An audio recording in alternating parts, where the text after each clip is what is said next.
আর 10-12 দিন ধরে ভিডিও আমি দিতে পারছি না একটা সমস্যার জন্য। সেটা তোমাদের সাথে কি হয়েছে সেটাই আমি তোমাদের সাথে শেয়ার করব।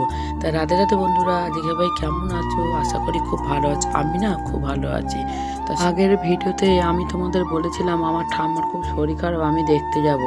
তাই আমি দেখতে গেছি, কিছুক্ষণ পরে মারা গেছে। তো খুব খারাপ লাগছে, কেন ঠাম্মাটা ছিল সবাই আমরা আনন্দ করতাম। আমার ঠাম্মার এখন 100 বছর বয়স। তাই এমনি মন মেজাজ ভালো না, আর গলার ভয়েসটা দিচ্ছি, গলার ভয়েসটাও ভালো না, তোমাদের আগে থেকে বলে দিচ্ছি। আর ভিডিওর কথা বলছো, আর সত্যি কথা বলতে কেউ মারা গেলে সেই ভিডিওটা ছাড়ে কি না আমি কিন্তু জানি না। আমার এই চ্যানেলটা পুরো নতুন, তাই তোমরা কমেন্টে আমাকে জানিও যে কোনো মানুষ মারা গেলে সেই ভিডিওগুলো ছাড়ে কি না। এদিকে দেখো, রাস্তায় যেতে যেতে একটা ফুল গাছ দেখতে পেয়েছি আমাদের বাড়ির পাশেই। তা ফুল গাছটা এত সুন্দর, তোমাকে কি বলবো। কি ফুল গাছ আমি সেটা বলতে পারবো না, কিন্তু ফুলগুলো অনেকদিন ধরে থাকে। সেখান থেকে পাশ থেকে হেঁটে গেলাম মাঠে শাক তুলতে। তা দেখো মাঠটাও কত ভালো লাগছে, ফাঁকা মাঠ, আর এদিকে দেখো শাকগুলো কত সুন্দর। কিন্তু আমাদের এই শাকগুলো না সবাই খায় জানো তো, তাই জন্য আমি পেপারে করে নিয়ে বেশি করে নিয়ে ফ্রিজে রেখে দেবো। কিন্তু বারবার তো আর যাওয়া যায় না, অনেকটা দূরে। মাঠের থেকে এসে আর ভালো লাগছে না কোনো কাজকর্ম করি। কিন্তু দেখো কাজ তো তোমার করতে হবে, তাহলে কে করে দেবে? ওইখানে ঠাম্মা মারা গেছে, সেখানেই আমার মেয়ে থেকে গেছে, ও পরে আসবে। তো যাই হোক, একদমই ভালো লাগছে না, টুকটুক করে অল্প অল্প কাজগুলো সব করে নিলাম। এদিকে জামা কাপড়গুলো রয়েছে, সেই জামা কাপড়গুলো মেলে দিলাম। রাতদোর বাড়ির সব কিছু ভিডিও আমার কাছে সব কিছুই আছে, কিন্তু তোমরা যদি আমাকে কমেন্টে জানাও তারপরে কিন্তু আমি ছাড়বো। কিন্তু না, আমি তো এইসব জানি না যে ছাড়তে হয় কি না, তাই জন্য আমি ছাড়বো না। তা ওইদিকে দেখো আমরা গেছি 10-12 দিন 15 দিন মতন একেবারে কাজ ছেড়ে সব কিছু করে আমরা চলে এসেছি কমপ্লিট করে। কেন 4 কাকা মিলে কাজ করেছে, তো অনেক দিন লেগে গেছে লোকজন নেমন্তন্ন করতে, তাই আমি আর বাড়ি আসিনি, আমি ওখানেই থেকে গেছিলাম। তো যাই হোক, বাড়ি এসে তো অনেক কাজ, বুঝতেই তো পারছো ঘর বাড়ির অবস্থা কী থাকে। তা এদিকে দেখো বাসনগুলো মেজে, আগের দিনে শুকনো বাসনগুলো আমার বর্মনে মেজে রেখেছিল, সেইগুলো আমি তুললাম। তোলার পরে এদিকে দেখো যেখানে বাসন রাখি সেখানটা খাঁচাগুলো সব সাজাচ্ছি। বাসন গুছিয়ে না রাখলে সেটা তো আবার দেখতে সুন্দর লাগে না না। এনাদের জন্যে এই এতদিন আমি থেকে গেছি, আমার ঘর বাড়ির অবস্থা যে এত খারাপ হয়ে গেছে কি বলবো। তা যাই হোক, আস্তে আস্তে করে এদিকে তো সব কাজকর্ম করছি। আর সত্যি কথা বলতে একদমই যখন সবাই চলে আসি না, সবার মন খারাপ জানো তো। পুজো বাড়িতে যখন এসেছিলাম তখন কি আনন্দ ছিলাম, কিন্তু এইবারে যেন সব অন্যরকম হয়ে গেল। তো যাই হোক, কাকাদেরও মন ভালো না, বাবাদেরও মন ভালো না, কি করবে। মানুষ যখন চলে যাবে তখন কি কেউ আটকে রাখতে পারে, ধরে রাখতে পারে? কেউ তো কারোর জন্য না, যার যখন সময় হবে সে তখন চলে যাবে। এদিকে দেখো তোমাদের সাথে কথা বলতে বলতে আমার পাতাগুলো তোলা হয়ে গেছে। আর দেখো ট্রের মধ্যে কত সুন্দর গাঁদা গাছ, পুঁইশাক গাছ, সব রকম একটা গাছের চারা বেরিয়েছে। দিয়ে ছাদে গেছি, মানে ঝড় হয়েছিল, বেদানা গাছের ফুলগুলো দেখো কিছু কিছু ছাদে সব পড়ে আছে।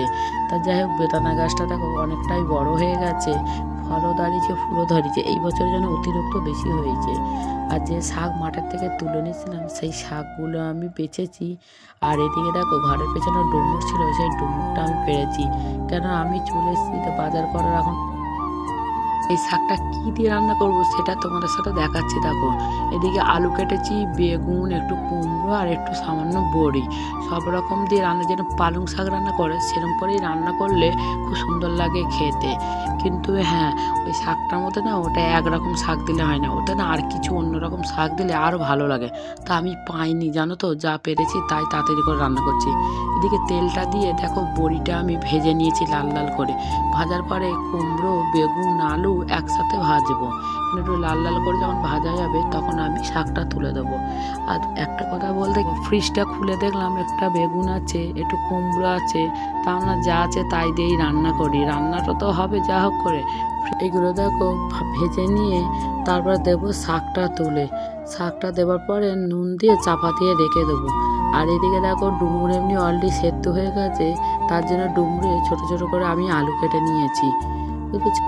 এদিকে দেখো হলুদটা দিয়ে আমি ঢাকা দিয়ে দেবো, কেন শাকটা এদিকে হতে থাকবে। আর বড়িগুলো আমি গুঁড়ো করে তারপর কিছুক্ষণ পরে আমি বড়িটা দিয়ে দিয়েছি। সব রকম সবজি যখন পড়ে, বড়ি যখন পড়ে, তখন শাকটা কিন্তু আরও সুন্দর হয় খেতে। আমাদের বাড়ি কম বেশি সবাই খায়। তা যাই হোক, এদিকে দেখো রান্নাটা হতে হতে আমি শাকটা নামিয়ে নিয়েছি। শাকটা নেওয়ার পরে কড়াইটা আমি ধুয়ে এদিকে আমি মুছে নিলাম। নেবার পরে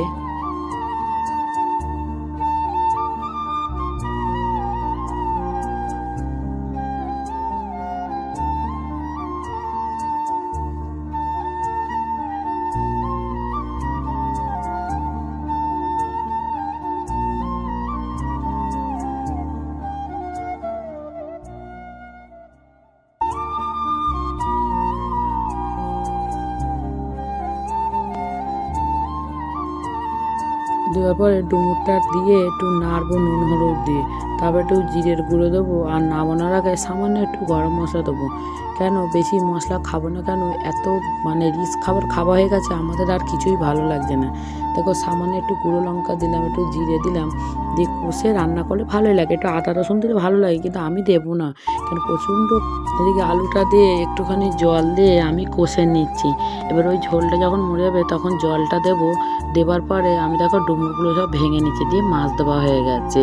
তা যাই হোক, কেমন লাগলো সেটা তোমরা জানিও। আজ ভিডিওটা এই পরের দিন নতুন ভিডিও নিয়ে আমি চলে আসবো।